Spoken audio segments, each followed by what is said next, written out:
श्री स्वामी समर्थ. माझं नाव शीतल आणि मी माझ्या ओम स्वामी समर्थ ह्या यूट्यूब चॅनलवर आज हा व्हिडिओ घेऊन आली आहे ह्याबद्दलची माहिती देण्यासाठी की स्वामी महाराज आपली परीक्षा का आणि केव्हा घेतात.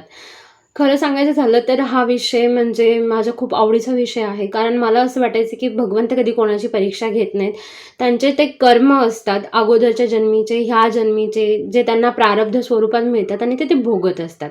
त्याच्यामध्ये भगवंत काहीही करू शकत नाहीत असं मला वाटायचं. पण कालांतराने जेव्हा मी ह्या भक्ती मार्गात आले तेव्हा मला समजलं की असं काही नसतं. ओके. प्रारब्धापासून पण आपले गुरुदेव आपल्याला वाचू शकतात. एक वेळ असा येऊ शकतो की भगवंत आपल्याला आपल्या प्रारब्धापासून वाचू शकणार नाहीत, पण गुरुदेव नक्की वाचवू शकतात.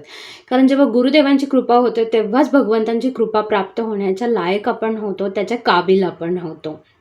तर हा व्हिडिओ मी ह्यामुळे बनवत होते कारण झालं असं की माझ्या घरामध्ये जे श्री स्वामी समर्थ जी सिरियल लागते ती बघितली जाते आणि त्याच्यामध्ये मी आता नाव तर मला नाही माहिती आणि मी बघत पण नाही आहे. तर त्याच्यामध्ये त्यांची परीक्षा घेतली जात होती की कसं त्यांनी स्वतःच्या रागावर नियंत्रण मिळवलं पाहिजे. आणि जेव्हा ते मंत्र जाप करत होते तेव्हा सुंदरा मावशी येऊन त्यांना टोकत होत्या, काही बोलत होत्या आणि त्यांनी रागाला येऊन त्यांच्यावर हात उचलला. ओके. तर ही परीक्षा त्यांची घेतली जात होती स्वामींच्या कृपेने. आणि इथेच तर आपली मिस्टेक होत असते, चूक होत असते. असंच काहीसं आपल्याही आयुष्यात होत असतं. जेव्हा पण भगवंतांना असं वाटतं की माझ्या भक्ताला आता मी जास्त काहीतरी दिलं पाहिजे, मग ते आरोग्याच्या बाबतीत असू दे, पैशांच्या बाबतीत असू दे, तुमच्या बिझनेसच्या उन्नतीच्या बाबतीत असू दे, करिअरमध्ये प्रमोशन्सच्या बाबतीत असू दे, नात्यांमध्ये एक सलोख्याचं नातं असणं असू दे, किंवा कोणतीही आपल्याला जी गोष्ट हवी आहे आणि जर ती भगवंतांना आपल्याला द्यायची असेल आणि जर ती आपल्या प्रारब्धामध्ये खूप कष्टाने भेटणार असेल किंवा आपल्या प्रारब्धामध्ये नसेलही तरी सुद्धा ती स्वामी देऊ शकतात. पण पहिला ते परीक्षा नक्की पाहतात की खरंच तुम्ही ती मिळवू शकता का. स्वामींची भक्ती मिळवणं सुद्धा इतकं सोपं नाही आहे. खूप जण असं म्हणतात की आम्ही जेव्हापासनं भक्ती मार्गात आलो आहे तेव्हापासून आम्हाला खूप संकट येत आहेत. असं काही नसतं. जे बघा, एक जेव्हा आपण बीज पेरतो ना तर त्याचं मोठं झाड होतं आणि त्याच्यातनं आपल्याला वर्षानुवर्षे फळं, छाया किंवा जोही उपयोग आहे त्या झाडाचा तो भेटत असतो. सो तसंच आपली जी कर्म आहेत, भले ती आपण ह्या जन्मात केली असेल किंवा पूर्वीच्या, ते एक झालं बीज. त्याचं जे फळ येतं ना ते खूप अनंत गुणापटीने येत असतं. तेव्हा त्या सगळ्या गोष्टींना जर काटण्याचं सामर्थ्य कोणामध्ये असेल तर ते गुरुवर्यांमध्ये आहे. ओके. म्हणूनच गुरूंना ब्रह्मा, विष्णू, महेश म्हटलं आहे. गुरु हे एक तत्व आहे जे चराचरामध्ये व्याप्त आहे आणि ते तुमच्यात आणि माझ्यात सगळ्यांमध्ये आहे.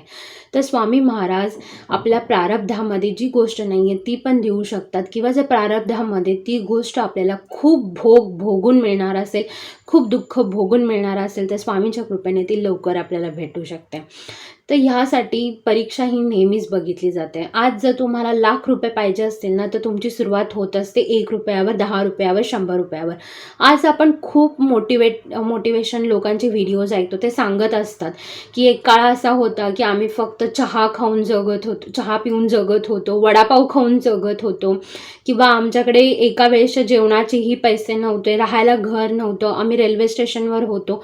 पण तिथून आता आमची जी संपत्ती आहे ती करोडो रुपयाची झालेली आहे. तर असे काही अनुभव शेअर केले जातात जे लोक प्रगतीच्या वरच्या मार्गावर पोहोचलेले आहेत. तर काहीसं असंच असतं की स्वामी तुम्हाला 100 रुपये देऊन बघतात, ते तुम्ही कसे सांभाळताय, त्याच्यामध्ये तुम्ही गर्व करताय का, त्यातनं पण तुम्ही दुसऱ्यांना मदत करताय का. जर ते तुम्ही 100 रुपये व्यवस्थित सांभाळले तेव्हाच स्वामी तुम्हाला कोट्यावधी रुपये देतात. एक लहानपणी एका राजाची गोष्ट नेहमी सांगितली जायची आणि ती गोष्ट अशी होती की त्यांना 3 मुलं होते. मग त्या 3 मुलांपैकी ह्या राज्याचा कारभार द्यायचा कोणाला, तर त्यासाठी त्यांना काही धान्य देण्यात आलं. त्यांनी ते कसं यूज केलं, एका मुलाने त्या धान्याचं काय करायचं म्हणून तसंच ठेवून दिलं की ह्या धान्याने काय होणार, दुसऱ्याने ते फेकून दिलं आणि तिसऱ्याने ते शेतामध्ये लावलं, त्याची पेरणी केली आणि त्याच्यामधनं पीक आलं, ज्याच्यामुळे त्याच्यातनं अजून जास्त ग्रोथ झाली. तेव्हा ऑब्व्हियसली राजाचं जे काय राज्यपद होतं ते त्या मुलाला भेटलं. असंच काहीसं आपल्याही बाबतीत असतं. जर आज आपण 100 रुपये व्यवस्थितरित्या सांभाळू शकत असेल तेव्हाच आपल्याला स्वामी करोडो रुपये द्यायला बघतात. ओके.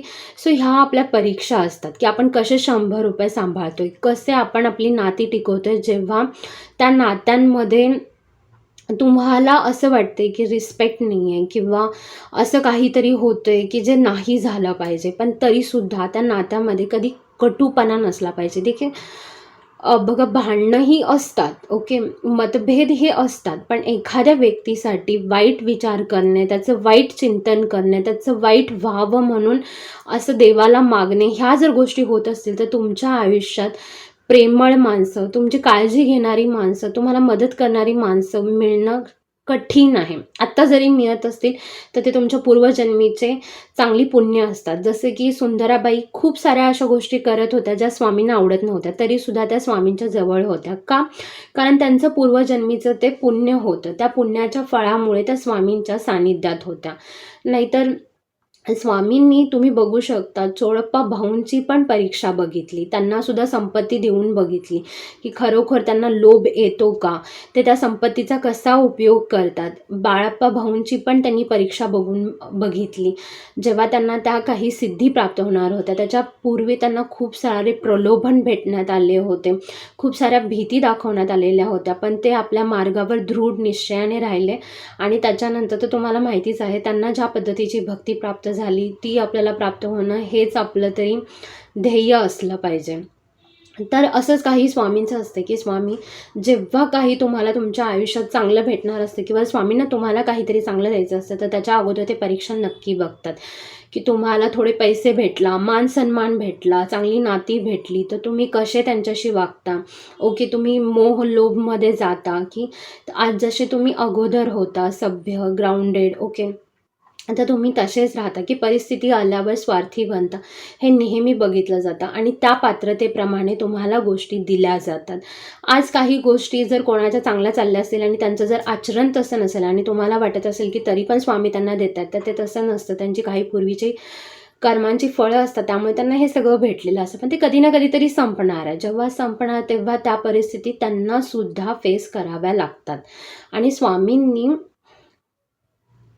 आपल्याला महत्त्वाचं आहे की स्वामींना काय आवडतं ह्यानुसार आपलं आचरण असणं खूप गरजेचं आहे. तेव्हा जेव्हा पण हा परीक्षेचा कालावधी येतो, तेव्हा भगवंतांना विसरू नका, त्यांच्या शरण जावा, त्यांना प्रार्थना करा, ओके, सद्विवेक बुद्धी मिळावी, स्थिरता मिळावी, शांती मिळावी म्हणून. कारण हा जो काळ असतो हा समस्यांनी भरलेला काळ असतो. असं वाटत असते की कुठलाही दिशा आपल्याला सापडत नाही आहे, काहीही आता आयुष्यात होऊ शकत नाही, सगळं काही संपलेलं आहे. खूप साऱ्या नकारात्मकतेमध्ये आपण जातो, अपयश येत असतं, नात्यांमध्ये तो सपोर्ट राहत नाही, ती रिस्पेक्ट राहत नाही. पण ह्याचा अर्थ असा नाही आहे की आपण सगळ्या गोष्टी ह्या सोडल्या पाहिजेत. हीच तुमची परीक्षेची वेळ असते आणि ह्या परीक्षेमध्ये जर तुम्ही पास झालात, पास पण कसं होणार आहे, जेव्हा तुम्ही स्वामींचा हात पकडाल, स्वामीच तुम्हाला दिशा दाखवतील. आपल्यामध्ये थोडं पण सामर्थ्य नाही आहे, काडीचं सुद्धा सामर्थ्य आपल्यामध्ये नाही आहे कुठल्या सिच्युएशनमधनं बाहेर निघण्यासाठी. जे काय सामर्थ्य आहे ते स्वामी आपल्याला देतात आणि त्यांच्या हाताला पकडून आपण जेव्हा ह्या सिच्युएशनमधनं बाहेर येतो, तेव्हा एक नवीन पहाट आपली वाट बघत असते, जी सुख समृद्धीने भरलेली असते. तुमच्या आरोग्याच्या तक्रारी असतात तर त्या निघून जातात, उत्तम आरोग्य भेटतं, चांगली नाती भेटतात, तुमच्या जर पैशाचे प्रॉब्लेम असतील तर ते निघून जातात. पण प्रश्न आहे की जेव्हा तुमच्यावर समस्या येतात, जेव्हा तुमच्यावर संकट येतात, तेव्हा तुम्ही स्वामींना विसरता की त्यांचा हात पकडता, त्यांच्यावर विश्वास ठेवता. कारण हीच परीक्षा असते स्वामींवर विश्वास दाखवण्याची, हीच परीक्षा असते स्वामींचा हात पकडण्याची, हीच परीक्षा असते जेव्हा आपण अजून स्वामींना आपल्या जवळ बघतो. ओके, कारण सुखामध्ये आपल्याला देव इतका आठवत नाही जितका दुःखामध्ये आणि प्रॉब्लेम्समध्ये आठवतो. सो ह्या समस्याच तुम्हाला त्यांच्याबरोबरचं नातं दृढ करतात आणि ह्या समस्यांमधनं, ह्या संकटांमधनं, ह्या परीक्षेमधनं जर तुम्ही बाहेर पडू शकता, ते केवळ आणि केवळ स्वामींचा हात पकडून, त्यांच्यावर दृढ विश्वास ठेवून, त्यांना समर्पित भावनेने त्यांच्या चरणी जाऊनच. तर हे असं असतं. मला असं वाटलं की मी हा व्हिडिओ ह्या विषयावर नक्की बनवावा, कारण खूप वेळा असं होतं की जेव्हा संकटं येतात, सगळ्या गोष्टी कोलमडायला लागतात, तेव्हा आपला भगवंतावरचा विश्वास पण कुठे ना कुठेतरी डगमगायला लागतो. हा जर विश्वास ह्या क्षणांमध्ये डगमगला तर अजून खाली जाण्याची म्हणजे शक्यता असते. तेव्हा हा विश्वास डगमगू नका. जेव्हा जेव्हा असे क्षण येतील, असं तुम्हाला वाटेल की आता काहीच होत नाही आहे, तेव्हा स्वामींना एकदम आतुरतेने हाक मारा. कारण स्वामी आपली माया आहे, स्वामीच आपलं सर्वस्व आहे आणि ते हाकेला धावून नक्की येतात. मग तुम्ही ह्या लोकामध्ये असू दे किंवा कुठल्याही लोकामध्ये असू देत, आणि स्वामी तुमच्याबरोबर नेहमी आहेत. कोणते व्यक्ती असो या नसो, स्वामी तर तुमच्याबरोबर नेहमी आहेत. फक्त गरज आहे त्यांना हाक मारण्याची, त्यांच्यावर विश्वास ठेवण्याची, त्यांना सरेंडर करण्याची. तर ह्यासाठीच मी हा व्हिडिओ बनवलेला. तुम्हाला जर आवडला असेल, इन्फॉर्मेटिव्ह वाटला असेल, तर दुसऱ्यांना पण नक्की शेअर करा आणि बोलत राहा. श्री स्वामी समर्थ.